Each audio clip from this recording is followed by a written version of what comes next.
Hello my friends, welcome to Adda 24/7. I'm your mentor Veer and I'm here with a very important video for the NPCIL aspirants. जी हाँ, अगर आप deputy manager HR के लिए prepare करना चाहते हैं तो this video is for you. तो चलिए दोस्तों, without wasting any time let's get started. But before starting our video guys, अगर आप हमारे चैनल पे नए हैं तो please download our Adda 24/7 app from the link given in the chat box, नहीं तो डिस्क्रिप्शन में मिल जाएगा। Download and do check out the free material that we are offering. Moreover, आप कोई भी कोर्स बाय करें तो हमेशा ऐप के थ्रू कीजिए, क्योंकि यहाँ आपको मैक्सिमम पॉसिबल डिस्काउंट मिलता है। एंड जल्दी से वीडियो के नीचे रेड कलर का सब्सक्राइब का बटन आ रहा है, उसको दबा दीजिए। उसी के बराबर में बेल आइकन भी है, उसको भी दबा दीजिए, so that you will get the latest updated notifications of our videos. देखिए दोस्तों, कोई भी एग्जाम हो तो सबसे पहले उस एग्जाम की प्रिपरेशन से पहले उस एग्जाम को समझिए, ठीक है, और फिर सिलेबस को डिकोड कीजिए। तो ये जो वीडियो है कि how to prepare for deputy manager HR stream के लिए, तो इसी लाइन पे हमने इसको ब्रेक डाउन किया है। देखिए, एचआर के लिए यहाँ पे मैक्सिमम वैकेंसी आई हुई है 48, और generally even IBPS SO level पे जो एग्जाम्स होते हैं उनमें भी इतनी हाई वैकेंसीज एचआर के लिए नहीं आती हैं जनरली। तो ये चीज़ ध्यान में रखिएगा, ठीक है। तो ये काफ़ी अच्छी वैकेंसी है अगर आप प्रिपेयर करना चाहते हैं। अगर आपकी स्ट्रीम एचआर में रही है तो डेफिनेटली आप इस जॉब को ज़रूर टारगेट करना चाहेंगे। तो चलिए बात करते हैं डायरेक्टली, क्योंकि देखिए मैं इसलिए भी कह रहा हूं क्योंकि डेप्यूटी मैनेजर है, पे स्केल बहुत अच्छा है, लेवल 10 पे स्केल है, तो कहीं ना कहीं के वेरी फैसिनेटिंग जॉब है। Do not miss out the opportunity. Now coming to the point कि सबसे पहले जो आपका एग्जाम है उसको समझिए, ठीक है। तो पहले हम समझते हैं एग्जाम पैटर्न को। तो देखिए, जो आपका एग्जाम पैटर्न है वो 2 स्टेज में डिवाइडेड है, नॉर्मल किसी भी एग्जाम की तरह, कि पहले एक रिटन एग्जाम हो जाएगा, मतलब पहले एक प्रॉपर एक आपकी नॉलेज का टेस्ट होगा, and then there will be a personality test. तो 2 स्टेज में एग्जाम डिवाइडेड है। अब ये जो पहला जो आपका रिटन एग्जामिनेशन है, अब वो पहली चीज उसके बारे में उन्होंने अभी क्लैरिटी नहीं दी है। May be in the coming days they will inform us कि जो आपका एग्जाम है वो ओएमआर बेस्ड, क्योंकि देखो ये क्लियर सी बात है, उन्होंने बोला है कि ऑब्जेक्टिव एग्जाम होने वाला है, क्योंकि 1 मार्क्स का क्वेश्चन होगा और उसमें 0.25 नेगेटिव मार्किंग है, तो generally this is for objective. अब वो एग्जाम ऑफलाइन मोड में होगा या ऑनलाइन मोड में होगा, ये शायद यहाँ पे वो अभी क्लैरिफाई नहीं कर पाए। इन द कमिंग डेज में भी वो क्लैरिफाई कर दें, तो ये अभी थोड़ा सा पॉइंट ऑफ कंटेंशन है, बट कहीं ना कहीं the exam would be of objective nature. 1 mark का एक question and 0.25 is the negative marking. अब ये जो एग्जाम है ये 120 मार्क्स का है दोस्तों, और इस 120 को इन्होंने 2 सेक्शन में डिवाइड किया हुआ है। अब वो 2 सेक्शन कौन कौन से है, उसमें सेक्शन 1 है विच इज मैनेजमेंट एप्टीट्यूड। अभी देखने से तो थोड़ा सा वर्ड लग रहा है कि जैसे ये प्रॉपर एचआर का सिलेबस होगा, लेकिन नहीं। यहां पे अगर आप टॉपिक्स देखेंगे तो टॉपिक्स कहीं ना कहीं बहुत ही सिंप्लीफाइड हैं। जो आपके नॉर्मल एक बैंकिंग एग्जाम, या फिर आप अगर यूपीएससी के एस्पिरेंट रहे हैं या कोई भी एग्जाम की तैयारी की है, तो आपने जनरली ये सारे टॉपिक्स देखने को मिलते हैं, जिसमें टॉपिक्स आते हैं quantitative aptitude, reasoning, English, general awareness, and थोड़े से जो नए टॉपिक हैं वो हैं ethics and RTI act.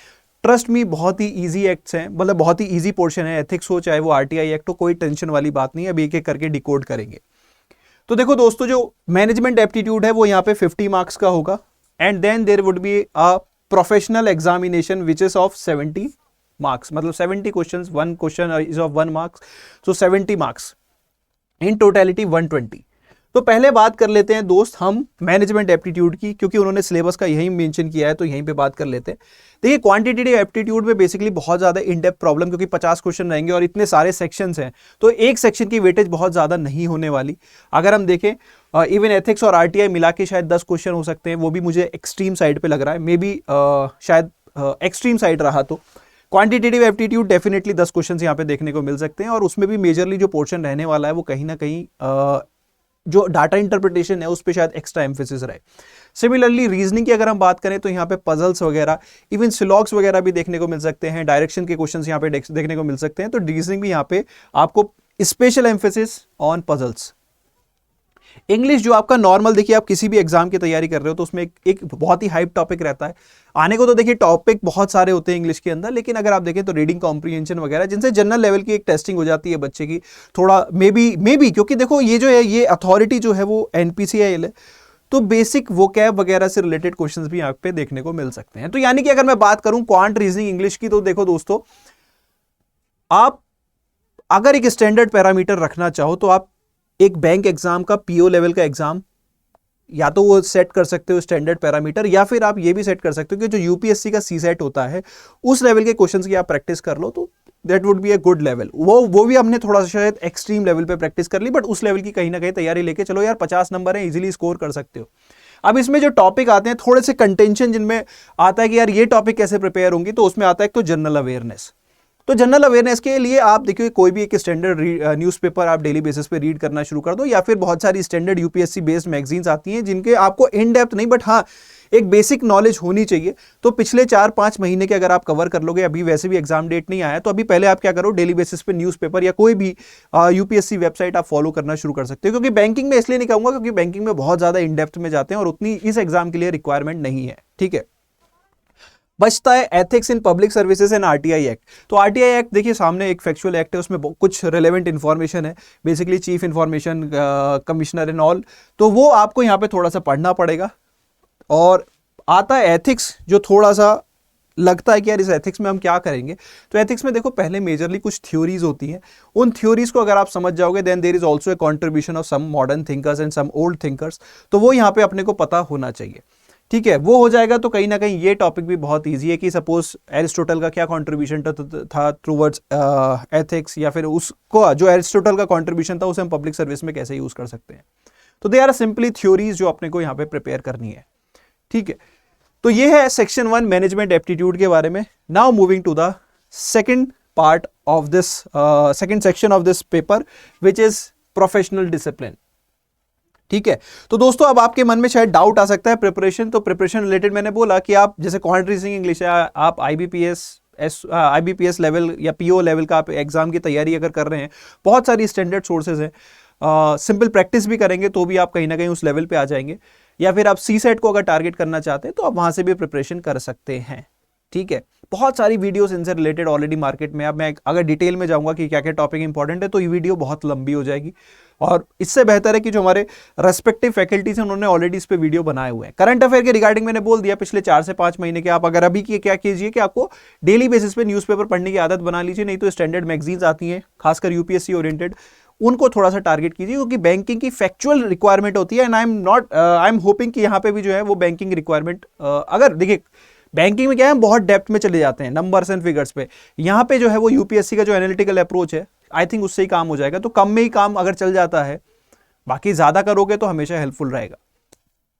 Ethics and public services के लिए आप देखिए एथिक्स का to be honest as such content, क्योंकि वैसे तो यूपीएससी में भी ये टॉपिक है, बट किस लेवल तक हमें प्रिपेयर करना है वो एक पॉइंट ऑफ कंटेंशन बन जाता है। तो देखिए यहाँ पे सिंपल एथिक्स की major theories and contribution of important thinkers, that would be all, ठीक है। बाकी इसके रिलेटेड मैं एक सेपरेट वीडियो भी ले आऊंगा, तो टेंशन मत लीजिएगा, आपको कोर्स में भी मैं एथिक्स कराने वाला हूँ। और आरटीआई एक्ट तो देखिए एक्ट रिलेटेड फैक्चुअल इंफॉर्मेशन आपको पता होना चाहिए, ठीक है। एडमिनिस्ट्रेटिव स्ट्रक्चर क्या है इस आरटीआई एक्ट का, तो वो भी अपने को यहाँ पे पता होना चाहिए। तो डायरेक्टली आ जाते हैं अब सेक्शन 2 पे। तो सेक्शन 2 का इन्होंने सिलेबस बहुत ही इलेबोरेटिव दिया है और कहीं ना कहीं आपकी जो बैकग्राउंड रही है उसी से रिलेटेड है।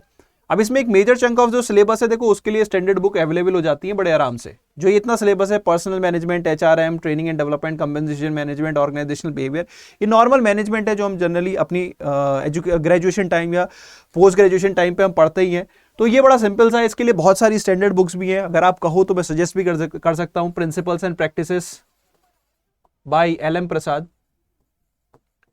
ठीक है। इस बुक में ऑलमोस्ट ये सारे टॉपिक बड़े आराम से कवर हो जाते हैं। बाकी आपने ग्रेजुएशन वगैरह में किया ही होगा दोस्त, तो ये टॉपिक आपको ट्रबल नहीं करने वाले। ट्रबल कहाँ कर रहा होगी, ट्रबल होगी थोड़ा सा यहाँ पे जब industrial relation, trade unions, labour legislation, इसमें जब हम आते हैं तो ये थोड़े से टॉपिक हमें दिक्कत करते हैं और इनकी सोर्सेज भी बहुत ज़्यादा हो जाती हैं। सर किस एक्सटेंट तक करें, क्या ये जो लेबर लॉज हैं पूरे डिटेल में, या इंडस्ट्रियल रिलेशन के जो कंसेप्ट हैं हमें किस लेवल तक करने हैं। तो देखो उसके लिए क्या है कि एक सिंपल सॉल्यूशन मैं बोलना चाहूंगा, बहुत ही कॉस्ट इफेक्टिव सॉल्यूशन भी है और कहीं ना कहीं आपको बहुत ज्यादा हेल्प भी मिलने वाली है। क्योंकि देखो अगर आप इंडिविजुअल लेवल, अब आप लेबर मतलब मिनिस्ट्री ऑफ लेबर की वेबसाइट पे जाओगे तो ये सारे एक्ट्स आपको मिल जाएंगे, लेकिन उन एक्ट्स को उठा के पढ़ने, मेरे लिए तो सजेस्ट करना बहुत आसान है कि देखो फैक्ट्रीज एक्ट डाउनलोड करो, पढ़ लो, it is that easy for me. But is it fruitful कि मैं पूरा एक्ट, और कई बार वो लैंग्वेज भी अपने को समझ में नहीं आती, तो उसमें जो फैक्ट्स हैं, इंपॉर्टेंट इंफॉर्मेशन है, बेसिकली इन एक्ट्स में अपने को फैक्चुअल इंफॉर्मेशन पे ज्यादा ध्यान देना होता है, तो वो इंफॉर्मेशन निकालने में अपने को टाइम लग जाता है। तो अपने को क्या करना है, कट शॉर्ट फॉर्मूला, या तो देखो इसका बहुत सारा कंटेंट, क्योंकि ये जो लेबर लॉज वगैरह हैं डिफरेंट एग्जाम्स में पूछे जाते हैं, तो इनका बहुत सारा कंटेंट गूगल वगैरह पे मिल जाता है, आप गूगल की हेल्प ले सकते हैं इन सारे टॉपिक्स में। अदरवाइज जो बेस्ट सॉल्यूशन मैं आपको बोलूंगा वो है हमारा NPCIL का डेप्यूटी HR मैनेजर का यहाँ पे कोर्स। आप इसमें चाहे तो एनरोल कर सकते हैं, एंड टू एंड आपको कोर्स यहाँ पे कराया जाएगा, एंड टेंशन नहीं लेनी है for any of the section, चाहे वो मैनेजमेंट एप्टीट्यूड हो या फिर आपका we can say professional knowledge हो। अब बहुत सारे बच्चे पूछना चाहेंगे सर मैं किस सेक्शन को पढ़ाता हूँ। देखो जैसे तो मैं RBI के अंदर फाइनेंस एंड मैनेजमेंट, तो RBI में भी जो मैनेजमेंट आता है वो मैं पढ़ाता हूँ, तो मैं यहाँ पे आपका मेजरली एथिक्स RTI वगैरह कवर करूँगा phase 1, and if required I will be provide you guidance for the phase basically section 2 also. But main जो है यहाँ पे आपको सेक्शन 2 को लिए सुप्रभा मैम है, she is also have a very good and enriching background in the HR, ठीक है, तो वो आपको यहाँ पे कैटर करेंगे। तो आपके पास कहीं ना कहीं 2 वेरी हाई प्रोफेशनल मेंटोर्स रहेंगे इस कोर्स में, who have tackled the HR and the management in very much detail. RBI से लेके डिफरेंट एग्जाम तक हमने कैटर किया है, तो आप चाहे तो इसमें एनरोल कर सकते हैं, it's totally your choice. But enrol करने के लिए क्या करना है, आपको कोड यूज करना है Y581 for the maximum possible discount. So do not worry about the written part guys, we got your back. आपको यहाँ पे एंड टू एंड कवरेज कराई जाएगी। इंटरव्यू स्टेज के लिए in the coming days we will come up with a solution, ठीक है। तो अभी के लिए आप क्या कर सकते हो, आप इसमें एनरोल कर सकते हो। तो ये जो एक्चुअल प्राइस है ये पे नहीं करनी, the prices will fall when you use the code from the app and maximum possible discount आपको मिलेगा कोड पे। तो do not waste time, start preparing today because the classes have already been started. अब इस batch में क्या होगा, जैसे जैसे आपकी क्लासेस होती चली जाएंगी फिर आपको वो रिकॉर्डेड कंटेंट के फॉर्म में मिलेगा, और बेटर है लाइव एनवायरनमेंट में फैकल्टी से इंटरेक्ट कीजिए, अपने डाउट्स को रिजॉल्व कीजिए। So guys, that's all from my side. I hope session में मजा आया हो। मजा आया तो do give me a like, do share it with your friends, and do let me know if you have any other query related to NPCIL HR stream. I know बहुत सारे students finance and accounts के लिए बोल रहे थे, तो आपके पास अभी भी टाइम है। If you mention it definitely we will come up with the solution, but number of comments तो दिखने चाहिए ना यार, 1-2 कमेंट से वो इम्पैक्ट नहीं आ पाता, ठीक है। So guys, that's all from my side, bye bye, all the best.